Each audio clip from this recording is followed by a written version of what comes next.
keynote speech. But most of all, I'm going to thank Bill for reading his keynote speech off the page. Without glasses. No. A few days ago, I read through my presentation, and it was 2 hours and 15 minutes. And so I spent the next couple of days, till just before leaving for the trip, editing down and editing down. And so I can't just talk it off the top of my head. So I am going to, with your indulgence, Real read. academic reading paper. So, we're all aware of the early stages of modern dance history in Europe and the USA, but the degree to which that art form influenced the evolution of theater dance in Soviet Eastern Europe varied really from country to country, based on how rigorously the Soviet government's censorship dictates were enforced. So this is just a little introductory section. We'll look first at the Lenin years of the Soviet time, 1919 to around 1929. Despite Lenin's own personal conservatism, there was considerable artistic freedom in the new Soviet Union with experimentation and avant-garde activity. Artists, in fact, were encouraged to develop a unique Soviet voice. So you try out what you want to try out, you try out, and eventually we'll take a vote on it or something, I guess. But the artists didn't give a damn about the Soviet voice. They just loved the idea of having this, tabula rasa of what they might do. But this unique Soviet voice should be distinct from 19th century Tsarist influenced models, which were considered to be decadent, all that romantic slop. But it's interesting that in the hardcore Stalin years that followed, everything that was going on in the West was called decadent. So there was always this rejection climate.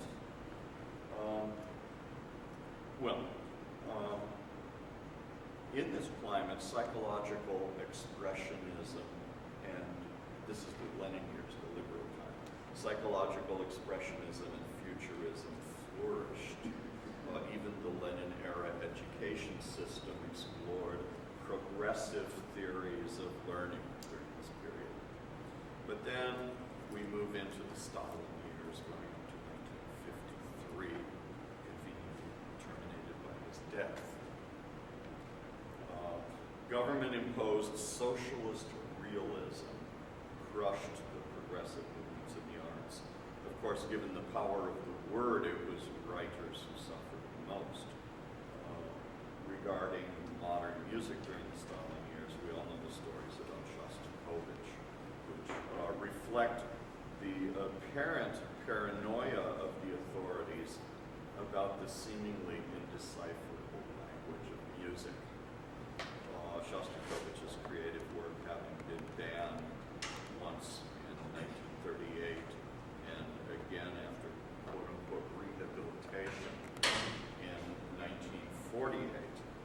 Even the Russian ballet was put under the microscope, more for the politics of the scenarios than for its movement vocabulary and rhetoric. Needless to say, despite the free dance of Isadora Duncan and the influx of Dalcroze and Laban information, no public space was open to what might have become Soviet modern dance. Modern dance at its worst infected classical ballet, the absence of point shoes serving to be a sufficient justification for the label avant-garde. 1953 to 1989, the Brezhnev era. This was the period of maximum societal conformity. But towards the end of that era, it was also a time when pop culture, particularly American, took hold of the concerning the fine arts after the death of Stalin in 1953, along came an unlikely protagonist for liberalization, Khrushchev. He was able to relax the censorship laws, initiating a period known as the Thaw. International cultural contacts were established, international arts festivals and conferences were held, and the consciousness of the Soviet people were irreversibly transformed by these events. An unofficial art music scene developed, led by Edison Denisov and encouraging composers such as Schnittke, Silvestrov, Gubaidulina, and Uskvolskaya, among others, during the 60s and 70s. But Khrushchev backtracked when he heard what they were producing, denouncing it in 1963 with the words, "We flatly reject this cacophonous music. Our people can't use this garbage as a tool for their ideology." So you see that this Soviet umbrella was still covering the society. As for new dance, the launching pad continued to be classical ballet, and generally the further experimentation within the many layers of restriction characteristic of the genre, the more aesthetically ludicrous the outcome. If you've ever seen modern ballet, modern Russian ballet from the 80s, it is a real hoot. Access to Western modern dance was long overdue. Dalcroze and Laban principles were only applied to rhythmic gymnastics during the Soviet era. And the only other movement-based art form besides ballet was plastique, a remarkable pantomime, free movement, gestural theater genre. In fact, initiated by Stanislavski as a method of developing psychophysical awareness in his actors. And this, in certain ways, could be considered a seed from which evolved the theories and practices subsequently of Feldenkrais, Alexander, and others, Stanislavski, Rigid, Dalcroze, and Laban. I'm going to focus on two countries in which I've recently had direct interaction with the contemporary dance communities, Latvia and Ukraine. Next month, I'll be collaborating in Russia if I can get into the country. There are great complications right now with visas and the Immigration Bureau. Not ours, but from their side. I'm collaborating with a Moscow choreographer, a plastique master, Alisher Hassanov, and I'm just going to pass this around. I don't like slides and technology. This is a picture of Alisher performing with an actress.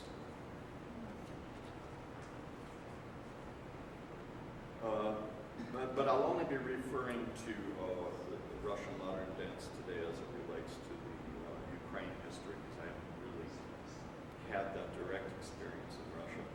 I'm grateful to the dance historians who provided background for this lecture.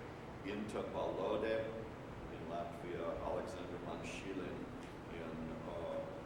in Ukraine, and Katya Vasenina, who has a wonderful dance history perspective for all of the Soviet years. And all of them are contributors to the first major Russian language book on Eastern European contemporary dance.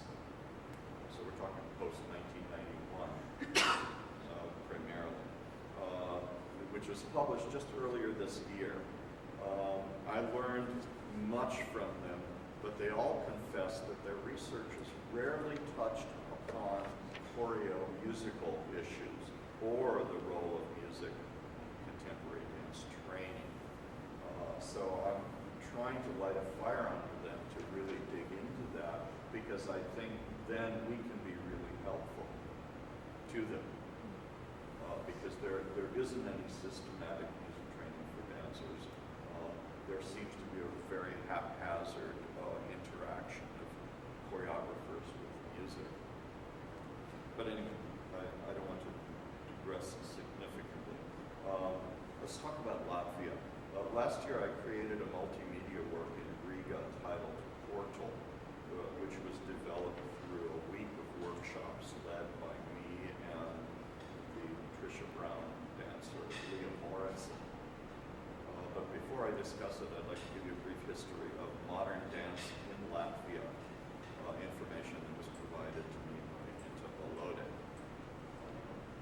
I have an article, by the way, of Inta that I'm going to leave here in Brockport, which is in English, and also one from Katia in Russia in English. Alexander's from Ukraine was in Russian, and my translation is so crummy that I wouldn't want that to be an academic document. Latvia had not had a long-standing classical ballet history, and though there was some 19th century ballet activity, most talented dancers worked abroad. It's a little country. Even now it's got 3 million people. That changed in the 1920s, though, when both ballet and modern dance co-emerged. Unique situation. Imagine, there wasn't this institution of ballet that modern dance had to butt heads with. Well, they became popular components of Latvian theater life, both ballet and modern dance. We're talking 1920s.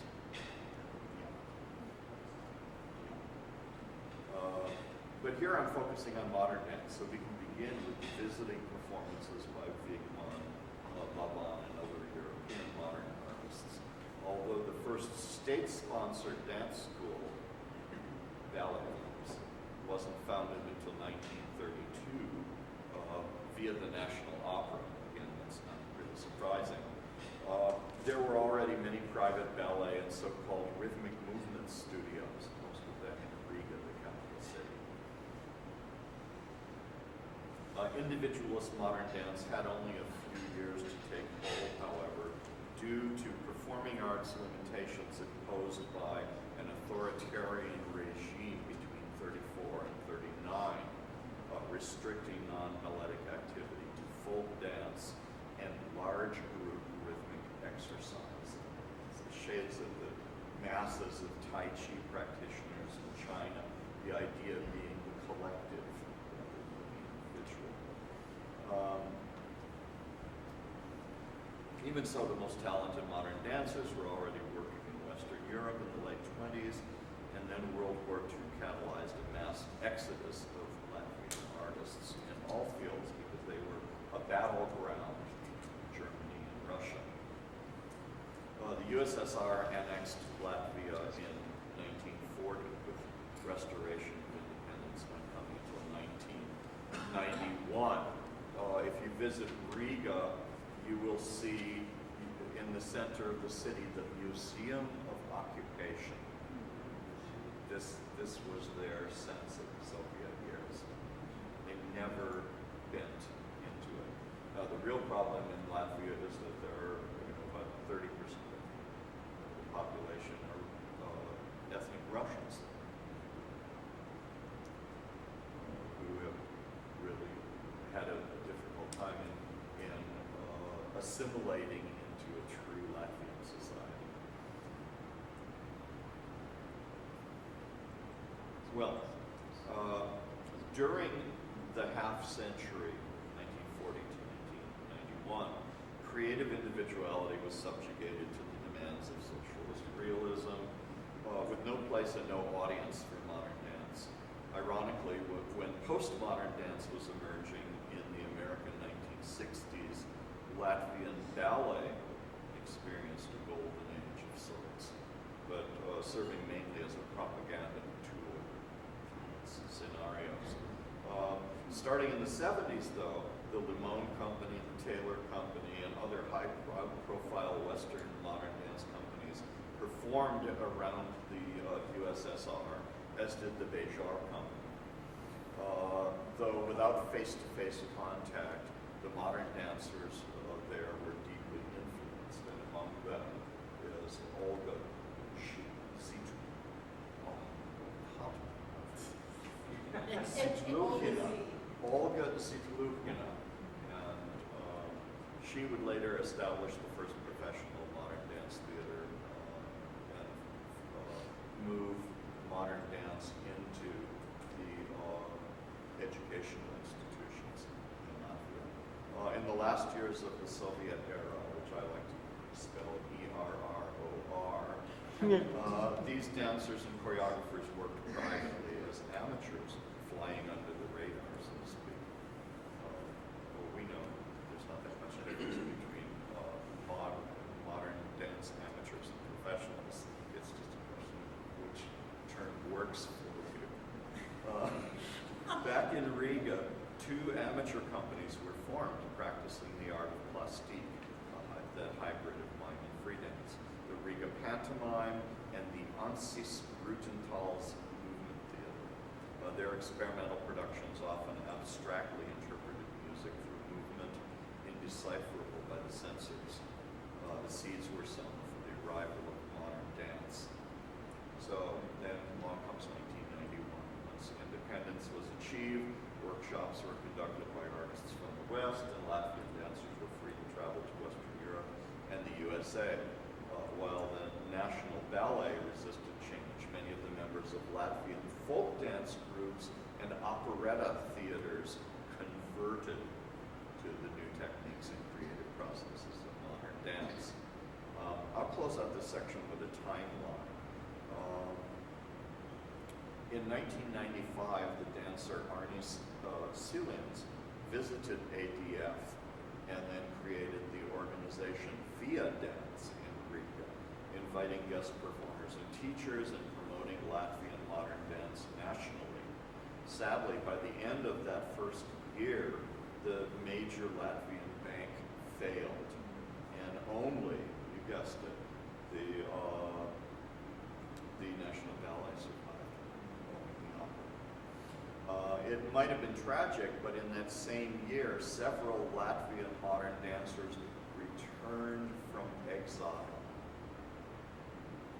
bringing back loads of new information. One of them, Aya Pegler, began teaching modern at the Riga Choreography School, which is where Olga Zitlukina was already teaching. Olga Zitlukina soon worked also at the Latvian Academy of Music, and I really want to interview her the next time I go back because she had strong friends and was very welcome in the music academy. In 1998, she brought her dance company to New York, performing a dance theater workshop, which finally prompted the Latvian media to begin paying attention to contemporary dance. Starting in 1999, the State Cultural Capital Foundation in Latvia finally began funding contemporary dance projects, thus recognizing it as a professional art form. That same year, Olga Zitlukina, assisted by American dancer Sharon Perry, you may know her from subsequent dance activities back here in the United States. They established the Department of Contemporary Dance Choreography at the Latvian Academy of Culture. And from 2003, the graduating class, the Latvian Association of Contemporary Choreographers was established. At that time, Olga Zitlukina held her first bona fide professional audition. Think about this, it's like revolutionary. International doors opened even further in both directions, and Latvians joined the global contemporary dance community. Today there's an international contemporary dance festival called Time to Dance, taking place every June. So several companies come, usually small companies, half a dozen dancers. In April, there's an international Baltic Ballet Festival. They bring larger companies. More ballet, but also modern and contemporary. Alvin Ailey Company was a part of the Baltic Ballet Festival at the end of the 90s. Also, the theater festival Homo Novus, which is every 2 years, occasionally programs experimental dance works. Regarding the place of music in Latvian modern dance, I have to tell you that there's there's really been little development in this area. This is what I've learned. The early, you could say, rhythmoplastique dances of the 1920s and 30s were usually performed with classical piano accompaniment, Handel, Chopin, Grieg, Brahms, etc., or small chamber ensembles, or accompanied by folk musicians. Although the 1920s German and Russian avant-gardists were nearby, the Latvians remained during that time in a sort of romantic, post-romantic aesthetic. Post-romantic composers, Latvian composers, Emil Starzens and Josep Vitols collaborated with early choreographer dancers, and their music has recently been recorded, that dance music. As for technique classes, they were often accompanied by, as you might expect, a single drum, most often played by the dance teacher. Visiting solo dancers of the Isadora variety were on a few occasions accompanied by a chamber orchestra, which was also kind of what was happening in Europe with those early solo dancers. Chamber orchestra. Pardon? Whole chamber orchestra. Yes, yes. Yeah. It's hard to imagine that now. That's why we have samples. Well, from 1940 until nearly the end of the Soviet era, there was no further evolution in modern dance, and no budget for it, and thus no meaningful choreo-musical developments. Toward the end of the Soviet era, only the choreographer Ansis Rutentals worked with contemporary music, including some of that unofficial Soviet music, also with early minimalism, post-mainstream jazz. Of course, they were relying on cassette recordings, LPs, and I think it would be an exaggeration to say mediocre sound systems. Folk music, post-folk, and Latvian pop music were also choreographed by others in an attempt to distance the art form from ballet establishment. From 1991 onward, modern dance classes in the institutions sometimes involve pianists and percussionists, but for economic reasons, there's still a prevalence of recordings, regrettably mostly easy listening and new age genres. The newly liberated choreographers used anything they could get their hands on, including avant-garde music, noise, dancer-generated sound, electronics, and silence. Without the West's gradual evolution and revolution, Latvia jumped right into the midst of a postmodern sensibility. Choreographers have begun collaborating with mostly young Latvian composers, with fringe rock bands, and improvising musicians in jazz and folk music styles, but most of all for budgetary reasons, CDs. A couple of examples that are interesting to note. Young composer Eric Essenfalds collaborated with a group of break dancers choreographed by Olga Zidlu with really stunning results. People kept trying to find video of it showing that it didn't quite happen last time I was there. And Laima Jansona, who is, she is a folkloric traditional instrument performer, singer, ethnomusicologist, frequently collaborates with contemporary choreographers. Nevertheless, and we know it just as well here in the States, mind-numbing collages of disparate musics are as frequently used. Well, okay, to personalize this, how did I find my way to Riga and what did I discover there in the contemporary dance realm? I've been participating annually in a music festival in Zhytomyr, Ukraine, and in the spring of 2012, members of the Ansis Rutentals Movement Theater performed at the festival. Now, Ansis Rutentals died in 2000, but her company has continued. They were brought to Zhytomyr from Riga by the director of the Total Doja Art Center in Riga. They attended performances of a couple of my solo micro operas, one for percussionist, the other one for guitarist. And subsequently, I received an invitation to visit Riga in early September. Encouraged to think big, I composed about 35 minutes of music for a dozen instrumentalists, 3 singers, small groups, as well as chamber music grouping. And I devised some improvisation scenarios to be developed by the performers. We had a week to put it all together. And the 3 primary improvisers, the clarinetist, who was also the creator of many junk instruments, he actually built 4 different instruments out of an old bicycle, including like an automated little crazy machine that was doing the spokes, in polyrhythms, and a clarinet mouthpiece on the handlebars. And then there was a trombonist who also played didgeridoo and alp horn.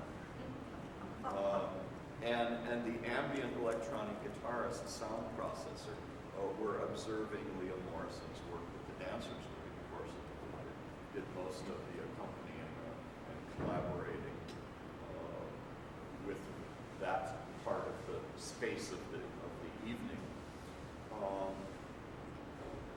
There were, I think, 14 participating dancers, maybe a couple more. They were from the Olga Ziplukina company, as well as advanced students from her university classes. Unfortunately, it was the White Nights Festival, high point of the White Nights Festival, and the Ansas Rututal company was performing in a different venue, so we never really pulled together, even though they were a real catalyst for this to even happen. 2 poets joined the process, one a kind of a slam poet, rapper, and the other more of a page poet. And video artists and sculptors were involved. Here, I'm going to pass this around. This is the factory where the performance, most of the performance took place. It's cathedral sized. Sections were rehearsed separately, and the project, which never had a full run through, culminated on September 8th of 2012 in a 90-minute performance, 10:30 to midnight.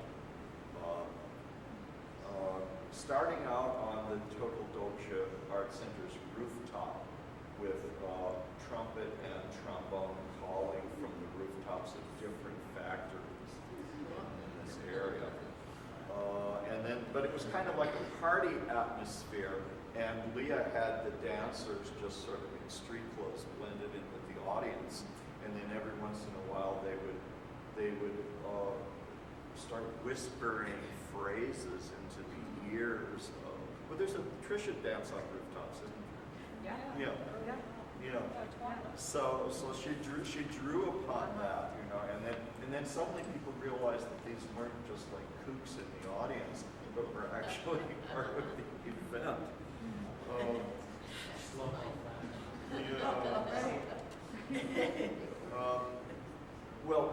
But then we moved into a rehearsal studio where there was some Latvian traditional music, a jazz guitarist, and it didn't even feel like it was an event. It felt like people were just celebrating White Nights together. But eventually we moved our way into this awesome factory space, which had multi-platform levels, and that was right after they cleared out all the storage that had been in there for 4 years. Was it? Oh, we had incredible lighting. Yeah, light and shadow were a big part of, and a couple of sculptural pieces, the portal that people could disappear through at the end. At the end of the event, all the performers ritualistically exited through a sculpted portal, effectively disappearing thanks to some ingenious lighting into a black hole, you could say. We ended at midnight. 15 minutes later, there was an all-night poetry slam. Same space. What year was this? 2012, just a year ago September. In late November, I'm returning to Riga, and I'm sharing a workshop and concert with former Purchase College dancer, now a Berlin-based aero dancer, Elizabeth Williams. So I'm very excited about that.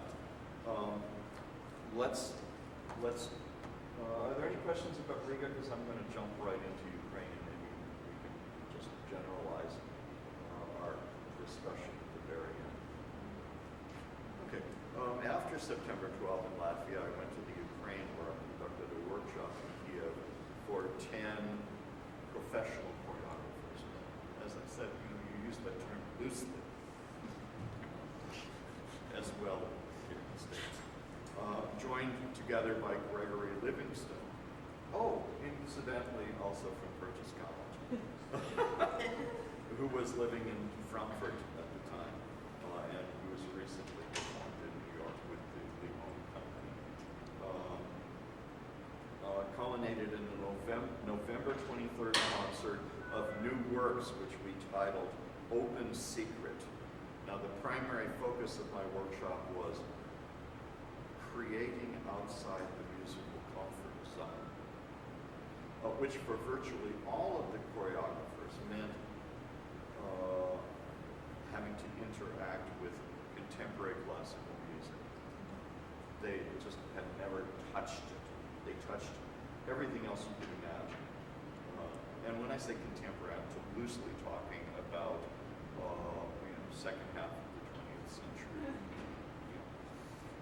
With a view towards a second workshop, possibly even in early December of this year, in which I'm going to try to bring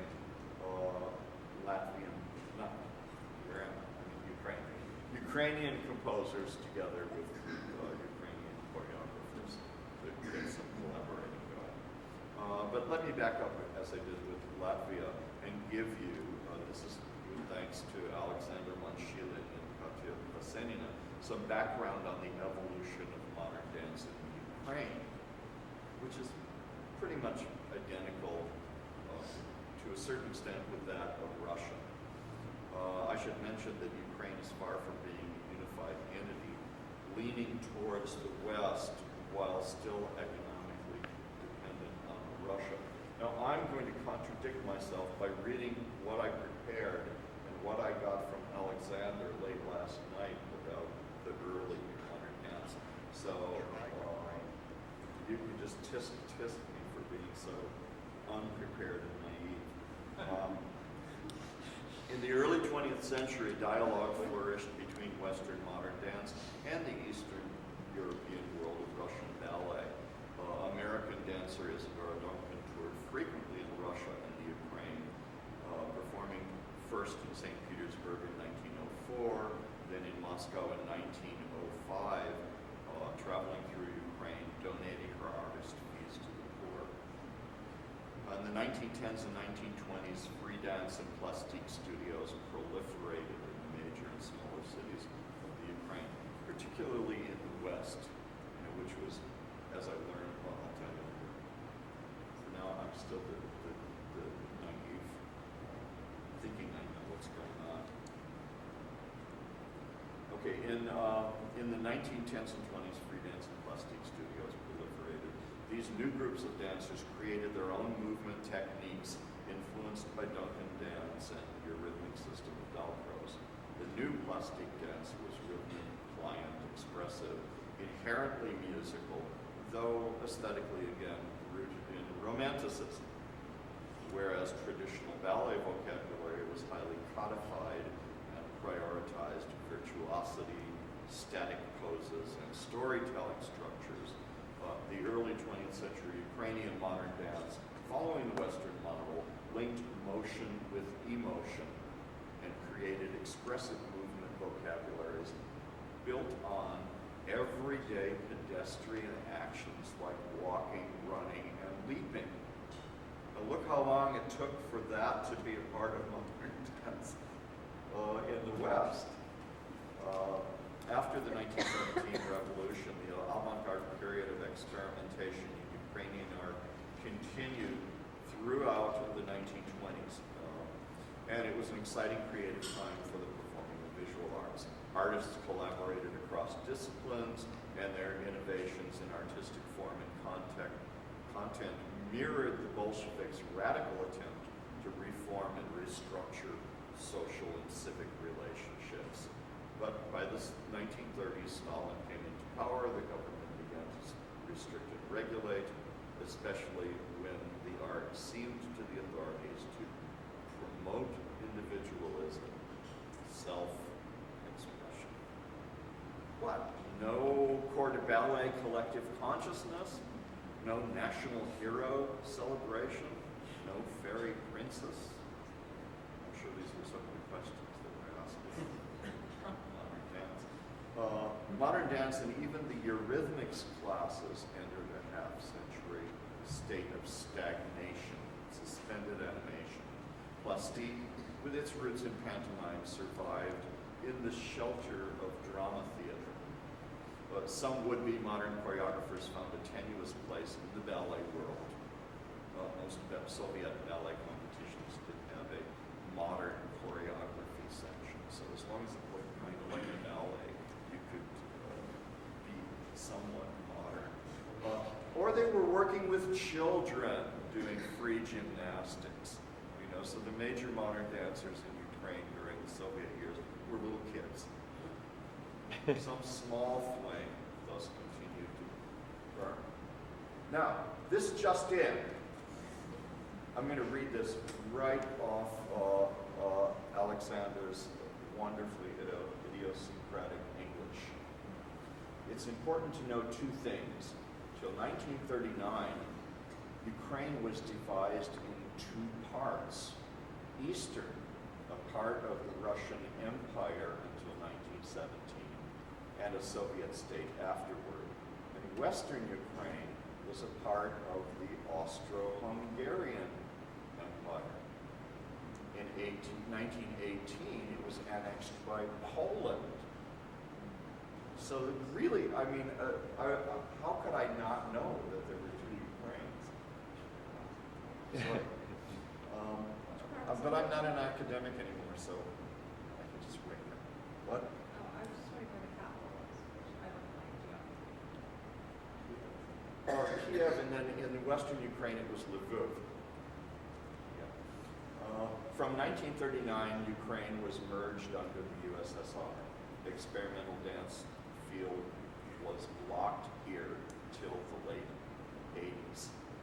From the 1910s to early 1930s, experiments in choreography, both modern dance and modern ballet, were active here.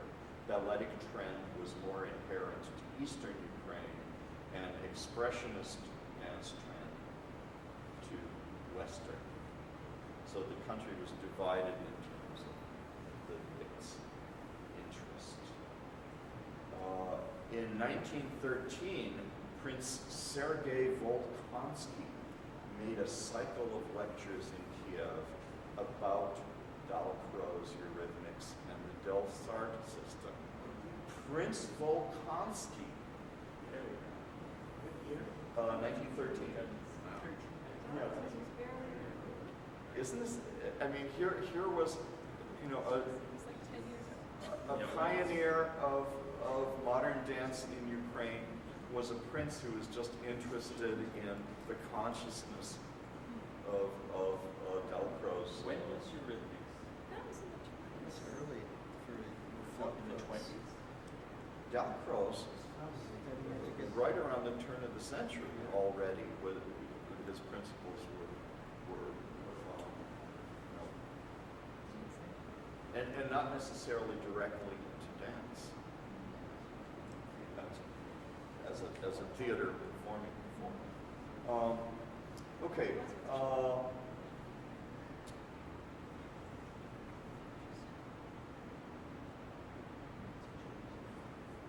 Where are we? Okay. The same year, students of the St. Petersburg Studio of Rhythmic Gymnastics toured in Ukraine, and the first courses in rhythmic gymnastics were opened in Kiev. Again, this is a proto-modern dance activity. What is rhythmic gymnastics? What do they do? The scarves. I mean, what we see the residue in the Olympics is that kind of free gymnastics that they do with music, which is not with equipment, but just in a space. And they populate. It's called rhythmic gymnastics. Yeah, the balls and the boots. Yeah. It's There's a called way of rhythmic educating, gymnastics. there's a way of educating people as part of the educational system. Yeah. But of course, I mean, anyone with imagination can say, I wonder how far you can take this. And that's sort of like a seed of choreography. Here's something we can do. Use some of this, some of it, some of that, some of this folk dance, etc.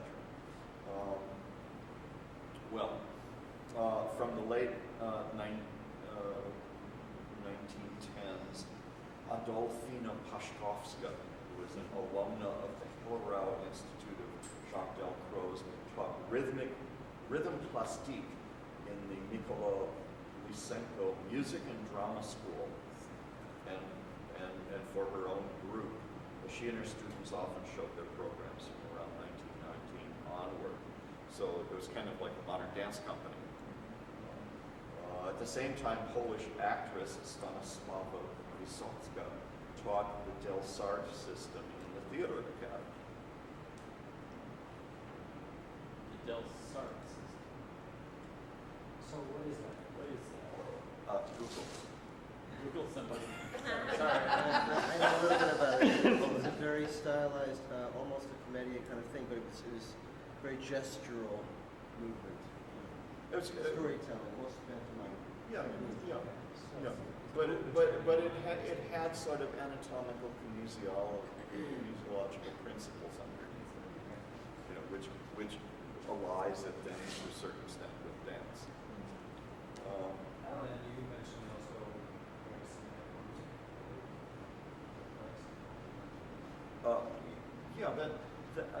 I think that sooner or later you'll see that in the post-Soviet. These influences, however, Bronislava Nijinsky opened a ballet school in Kiev and used Del Sart and Dalcroze methods with her school. And this was still ballet, but nevertheless it was some component of ballet that we don't think about. That these core principles of mind, body, consciousness were a part of ballet. Diaghilev himself, of course, was really big on Dalcroze. Nijinsky brought Delcroze dancers in to help the dancers try to keep time of Red Spring. They've been counting. Oh yeah, they were going 107, 108, 109, 110, 111. Where's the next phrase? Could you count that square in a year? I could. My dancers at Purchase could.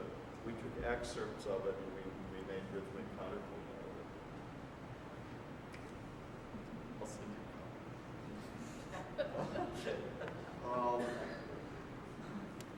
However, these influences didn't really lead to the development of new dance. They were used mostly in the area of avant-garde drama theater.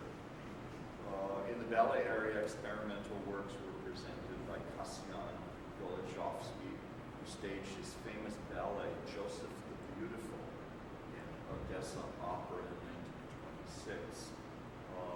Nikolai Forager became the principal director of the Kharkov Opera and made a ballet called The Footballer. You don't mention that Joseph Opera was biblical Joseph, do you? Do you have any idea what the... I have to dig into that. This is the first I saw it was last night. This email came in. In Lviv, the cultural capital of Western Ukraine, the first courses in rhythmic plastics started in 1908. The work of Mary Wigman was also well known and studied in the Polish institutions of Lviv.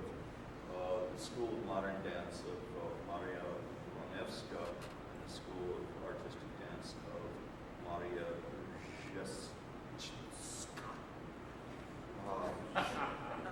The most important persons of modern dance, and then he lists all these early Ukrainian modern dancers by their names, and my lips are getting tired. The main performative forms for them were concerts, children's dance programs, and evenings of dance, music, and singing.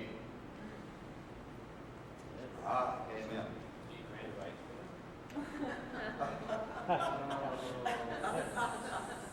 Well, where do you work? Anyway, in 1937, Ballet Yos came to the Wolfe, presenting Green Table and other Pergos's works. So they had a grip on it over at that side. Well, anyway, so that's the supplement that I got from Alexander. Let's jump in here. Gorbachev's 1980s reform movement is acknowledged as the period during which contemporary dance in Ukraine took hold after 5 decades of near total stagnation. With the official dissolution of the Soviet Union in 1991, there was a surge of interest in modern and contemporary dance forms. Again, a lot of this parallels what I was saying about Latvia. Dancers who had left the Soviet Union to explore opportunities in the West returned to the Ukraine with new techniques and movement forms. European and American artists toured and taught workshops with financial support from Western public and private foundations. Festivals were established and became fruitful environments for the dialogue and exchange. 1990s saw tremendous interest in new ways of moving, and contemporary dance at last took root as an art form in Ukraine. Dancer, improviser, psychologist, dance therapist Alexander Gershon traces the lineage of contemporary dance in the former Soviet Union to physical theater and improvisation techniques rather than to classical dance training. So again, it wasn't that that people were jumping ship from ballet to modern. They were coming from different areas.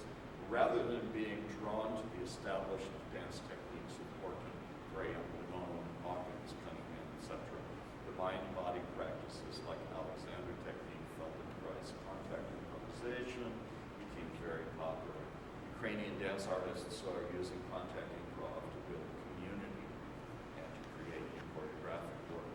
Buto is also being seriously explored. To my eyes, technique training does not seem to be a priority yet. But I think sooner or later we'll have to face up to it. Although there are some teachers giving classes that are billed as Graham, Lemon, Cunningham, and with greater enthusiasm, release. I suspect that in part the inconsistent attendance at dance classes is due to economics, day jobs, the absence of salaried companies with regular company classes preceding rehearsals. And so people really don't have time, you're either going to be creative or you're going to be a class gypsy. It's hard to be both in that economy. So here's the timeline for the past 25 years in Ukraine. By the late 1990s, some Ukrainian universities were already offering degrees in modern dance as a future profession, despite not being able to explain that so-called profession to the students who were going to be graduating from it. First of them with modern dance degrees went out into the world in 2001, in effect charged with creating the profession for which they had been trained. Nevertheless, what art existed in that world? Well, you had the Aniko Reviashvili's dance company in Kiev, which was producing concerts since 1996. Second, 2 professional dance companies in Dnipropetrovsk, professional in quotes, of course. There was a Cunningham teacher, Larissa Venedikova, who in 1999 started a magazine called The World of Art. So the first articles on contemporary dance were coming out of Venedikova's magazine. She also started Studio Tanz Laboratorium. Fourth, established in 2000, choreographer, psychologist, dance therapist Lyudmila Mova created the Kiev dance movement lab, Maluma and Takete. Now you can't find translations for these words. They're nonsense words. Maluma for soft, Takete for hard and angular. Anyway, I love saying this word. The grand and scandalous 1999 Kiev Festival Dance of the 21st Century. With guest participants representing various trends in contemporary dance, much too avant-garde for much of the audience. Number 5, classes and workshops taught by Kiev dancers who would study and work abroad. Number 6, programs offered by the Association of Dance Movement Therapy. 7, dancers and teachers who had attended the 1997 ADF Russia Festival in Moscow. Number 8, the festival Other Dances, which was begun and continues. It was begun in 2002. Tons of classes in jazz, contact improv, Buto. Basically, people went to them as they might go to a yoga class or to a gym. 10, the first well-financed professional modern company, Radu Polikaru's Kiev Modern Ballet was called. And he strategically used the word ballet so he could get more funding. Smart guy. He fancies himself to be a kind of Tiago monster ego. It'll work there. Though stylistically more digestible to the ballet crowd than to the progressive, hungry Ukrainian modern community. Number 11, smaller companies viewed as professional but actually functioning without budgets. For example, Anton Ovchinnikov's ensemble Black Bull Range, which nevertheless was seen as Kiev Modern Ballet's only rival, despite usually performing without sets and street clothes and in unconventional indoor-outdoor environments. I guess I have a little more time. Turn to my own personal observations and experiences. Again, how did I get to Kiev? What did I find there in the contemporary dance realm? Well, the same Zhytomyr festival, that's in Western Ukraine, that put me in touch with the Riga dancers of the Rutenfels company, introduced me to participating composer pianist Sergei Yavlinsky, who was active in the Kiev dance community, both as a composer and as one of Kiev's 2 modern dance pianists. And can you imagine a grand city like Kiev with 2 modern dance pianists? The ballet pianists all play out of the Soviet Bible. And there's one on every piano, no matter where you go in the former Soviet Union. Ballet class musicians have this Bible. I'm going to get one for you. Sure. Is it actually published? Yeah, Oh my God, it's yeah, it is. Okay, see what it is. And of course, they all fell apart in 1971 already. So, and there haven't been any later editions. What's the last edition? What's the latest one? I'll find out. The ones that I've seen in studios were really beautiful. It's like finding your grandmother's phone book.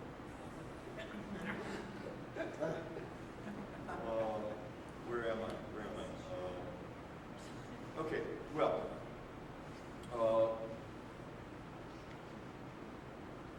composer Sergei Yarunsky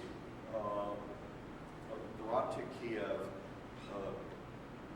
2 choreographers, Ludmila Mova, the psychologist director of Movement Tekete, and Olga Kebas, who subsequently shared some YouTube videos with me and then facilitated my communication with Alexander, who's the dancing historian, dancer, technique teacher, etc. He was teaching at the Kiev University of Culture. In our discussions, I learned that there was no systematic dance-related music training.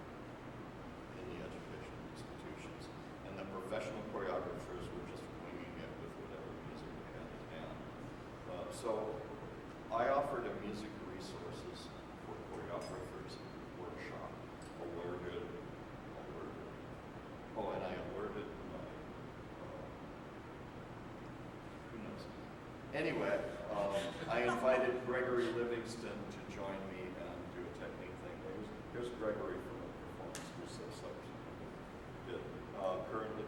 So we collectively decided that this workshop that we were putting together would culminate in a concert, a kind of lab concert.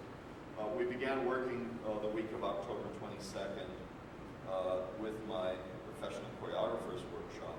This was in the Maluma and Takete studios in the mornings, and then I would do a music for dancers workshop over at the University of Culture with the students. I made reference to working with them and how important it was when we started singing Mozart, not together.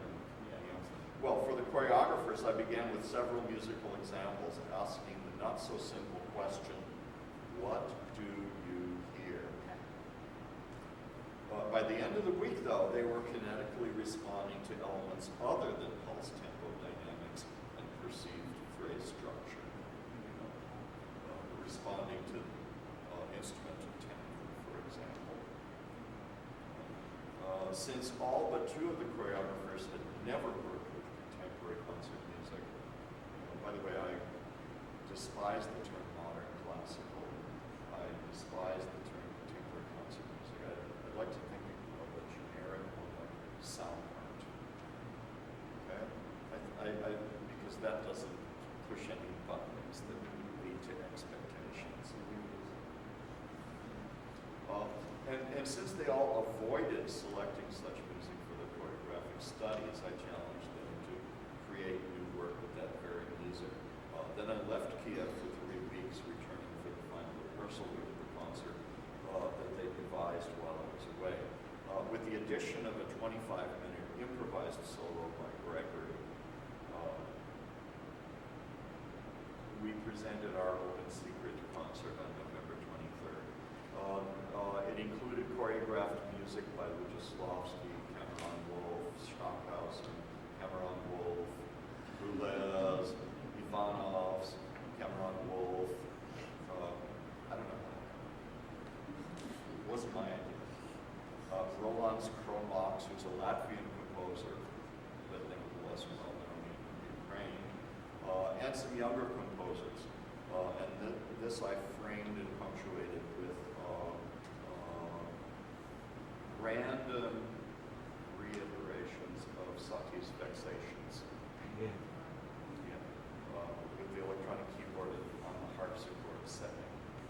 I think once I put it on a really sloppy organ vibrato, but it sort of cleared the air, neutralized everything.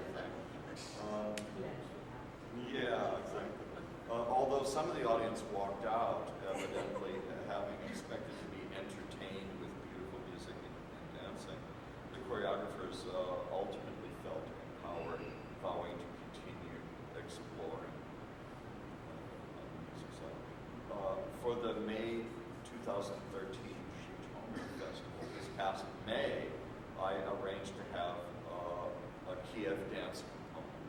So the very people I was working with, some of them came, 3 choreographers, working with contemporary sound art, collaborating with Kiev composers Andrei Merkel, Sergei Yarunsky, who got me involved in Kiev, and an American composer who's being on campus.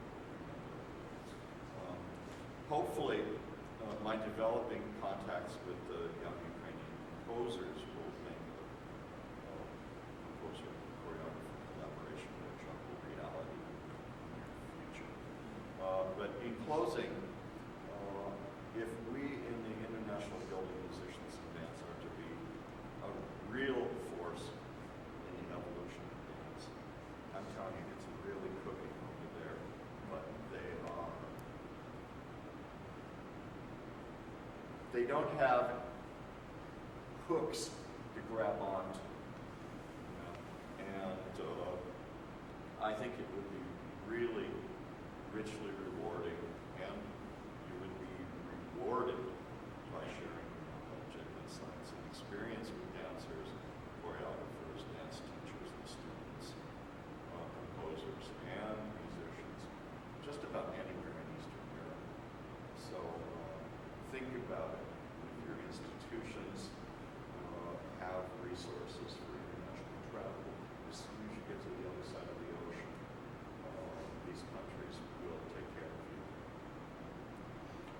That's it. Thanks.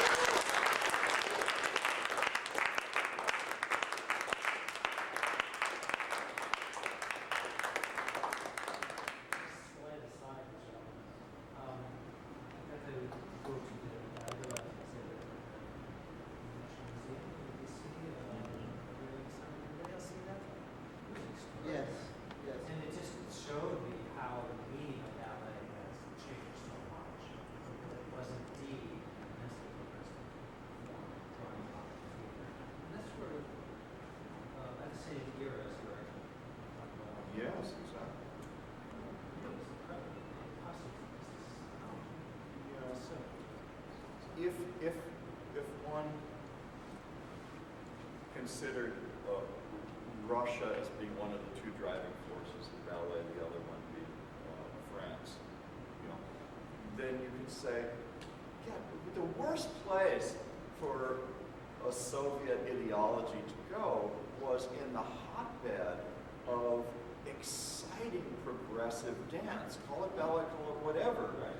But it was nipped in the bud of really being a major aesthetic movement in dance. In Russia. Yeah, yeah. Now France, of course, was still trapped in the Baroque until who was it? Carolyn Carlson? Is that her name? Who?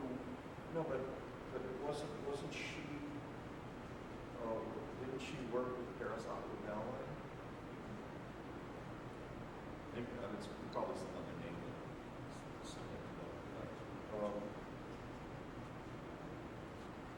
And modern would have come right out of all that. Nijinsky, opened a monstrous door. He and Pavlova were chums with Duncan.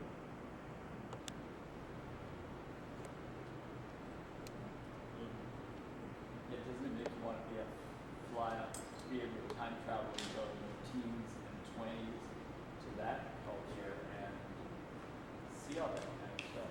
I was so curious about what it actually looked like and what they were doing. And I was so surprised. I had no idea. They toured like Sioux Falls and Yeah, North yeah, Dakota. that's right. South Oh, Dakota. yeah, tour. All over the place. What would that, yeah, what would that look like? My mom saw them. Yeah, my mom talks about seeing ballet. She was born in 1931. She was a dancer. She was a ballet dancer. She remembers seeing them sometime in the Or maybe the subsequent company. maybe What's subsequently. the- It wouldn't have been Maybe it the was to original. Monte Carlo. Yeah, it actually would have been Monte Carlo. It would have been that. Yeah. The pieces were It's so like original so, raised pizza.